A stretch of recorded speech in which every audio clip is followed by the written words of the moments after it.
Kyrie, Mark James, Ness in Boston. What was it about tonight? You and Jason Tatum together, 63 points combined. You guys stepped up next level. Was it something that was the crowd, or just something they weren't doing on defense? You guys, what did you bring to the table tonight?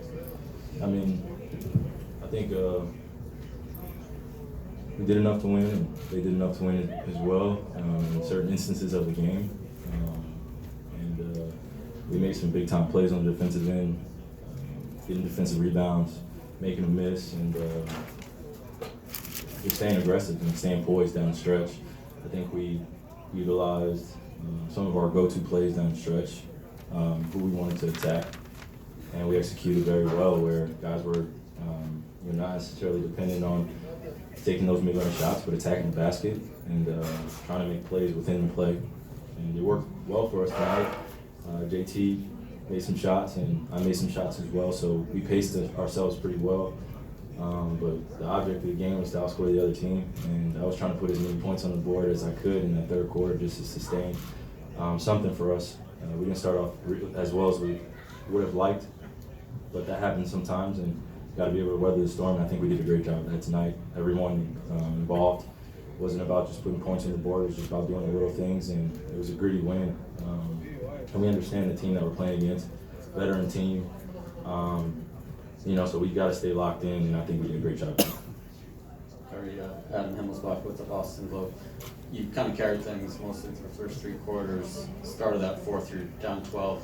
When you come back in, they cut it to 4. What does that do for you when you kind of see the guys slice into the deficit like that, and then you're coming refreshed, and all of a sudden it's a 4-point game, and you can kind of get to work? That's what we need. That's what we need. That's being able to manage the game very well, where guys are going out and they're making plays for each other. We picked up our pressure.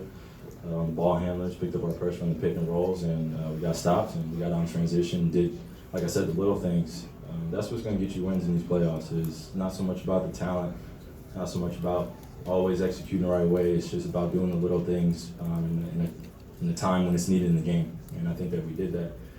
So we just got to stay consistent with that. But there are definitely some mistakes that we can get better at, things we can improve on going into Game 3 at their place.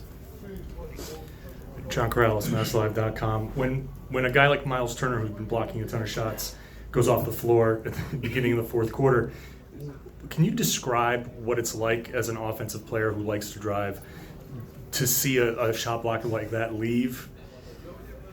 My eyes light up, as they should. It's only right because of how much respect that I have for Myles as a shot blocker and what he's been able to do in the regular season and now in the playoffs. He was making me miss at the rim. And that's what you want to do as a shot blocker. If you can't get a hand on it, he's coming over every single time. And there were a few plays where I'm getting to the rim and I'm wondering where Myles is coming over, and he just makes me miss. And when he goes out and you see that kind of the momentum is shifting, you just want to put him in positions to bring him away from the basket. And I think we did that a few plays down the stretch in the fourth quarter where he has to be aware of Al at the top of the key, Al circling, Al doing little things as well. So just occupy him and bring him away from the basket as much as possible. But a lot of respect for Myles Turner.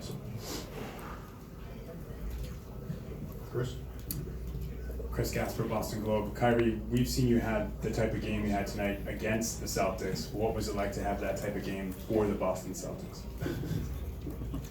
It was pretty peaceful. I think that, I'm just happy to be able to be part of the lineage of great players that have put on some unbelievable performances, here in the TD as well as in the Old Garden. And, it's really special to know that, the fans here, they're rooting us on, and, they want everything to be perfect. And, it's just not the reality of the game, but we do our best to go out there and really lay it all out on the line. And, we throw ourselves into the game and we hope for some great results. So just got to have some just honest resolve, but it felt good. It felt good to be here in this position, playing in this arena. It's just been a long journey from having those 2 knee surgeries and watching the team last year and finally getting a chance to lace them up for the Boston Celtics in the NBA playoffs. It's nothing like it. Final 2 questions?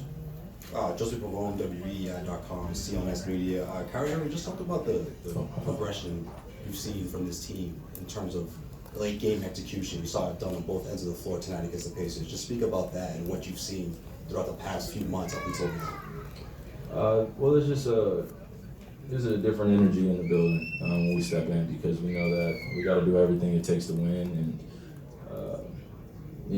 it's just so much you don't have to worry about anymore. Distract yourself for. When I say that, give me an example. I always revert back to just you don't have to score a bunch of points to make an impact on the game, and we have a lot of talented players, and now we're in the postseason, and we got to do the little things, screen for each other, make sure we're very communicative on the defensive end, make sure we're there, and that's what's going to get you to the next level. But we've shown that, and these guys on this team have shown that they can win at home, and we've shown it as well. And now it's about going on the road and doing the same thing and playing with an intensity that's needed to get a big time win on the road. So that's where the big test comes. Here we got our families, we got everybody here supporting us, rooting us on, and now when we go into Indiana, now it's the total opposite, where it's just us in the trenches, where we're out there and we really got to focus in. So I'm looking forward to that challenge for us, and then I'll probably have a better answer for you. At home is a little bit easier, and we battled back. We did some great things, but now it's about going on the road and really showing who we are as a team on the road in the playoffs. Kyrie, right behind him, Mark D'Amico, Celtics.com. When you checked in with about 7.5 left, it looked like Terry thought that you were coming in for him, and you were like, no, you're staying out here. And Brad just said that he wanted to leave him out there for his defensive pressure, picking up full court. We know that obviously takes time off the clock, but what's it do for the other 4 guys on the court when you see a guy giving that type of effort, making that type of defensive impact full court? It's great. It's great. He's throwing himself into the game. He's really, really locked into the tendency on the other point guard or whoever he's guarding. He's always communicating. He's always having that high energy, whether it's for 3 minutes or whether it's for 8 minutes. I'm glad he stayed out there and Brad made that decision. It takes pressure off of me having to bring the ball up and, be the ball handler every single play down. And that's a trust that we've built over time and over the season. And, he's a special player. And we want him to go out there and be who he is. But to see him throw himself into the game the way he has these last 2 games, it's been very impressive. It just shows a sense of maturity. And, I just love that the sacrifice that we're all making on this team is showing that it's well worth it. So, like I said, this was great 2 wins at home. Now it's time to go on the road. So I'm looking forward to that challenge with my brothers. Thank you, Kyrie.